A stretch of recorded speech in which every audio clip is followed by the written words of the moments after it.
Soalan ini adalah soalan kertas 2 bahagian C. Soalan ini adalah berpandukan rajah yang diberikan. Berdasarkan perbualan antara dua orang lelaki tersebut, kita mendapat dua maklumat, iaitu pagar keluli tidak berkarat, manakala pagar besi pula berkarat. Okey. Berdasarkan perbualan antara dua orang lelaki dalam rajah tersebut, anda perlu merancang satu eksperimen di dalam makmal untuk mengkaji ketahanan aloi dan logam tulen terhadap kakisan. Di sini ditekankan perbandingan antara aloi dengan logam tulingnya terhadap kakisan. A. Anda perlu menyatakan pernyataan masalah yang sesuai. Bagi eksperimen ini, kita boleh gunakan dua paku yang berbeza, iaitu paku besi dan paku keluli. Jadi, pernyataan masalahnya ialah adakah paku keluli lebih tahan kakisan berbanding dengan paku besi?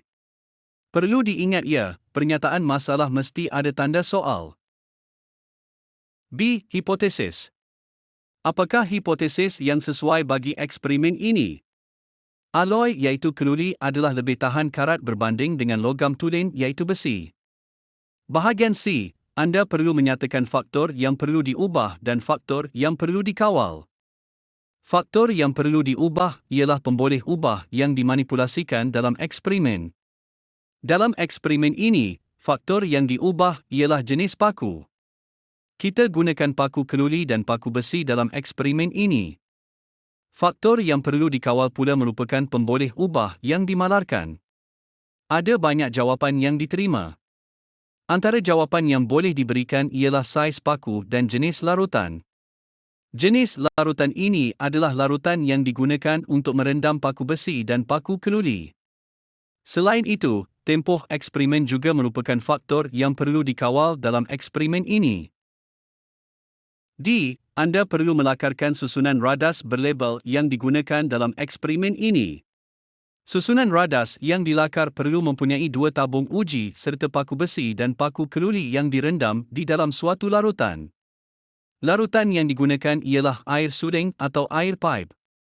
Pastikan lakaran yang dibuat adalah kemas dan bersih.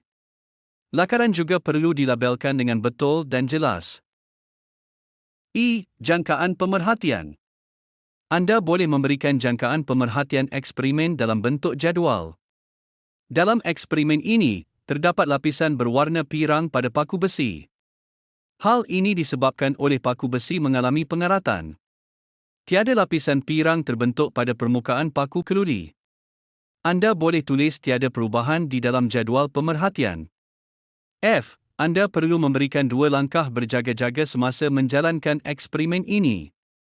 Pertama, paku besi dan paku keluli yang digunakan perlu dibersihkan terlebih dahulu dengan kertas pasir. Langkah ini dilakukan untuk memastikan tiada sebarang kotoran melekat pada permukaan paku yang boleh mengganggu keputusan eksperimen. Kedua, menggunakan air suling untuk merendam kedua-dua jenis paku.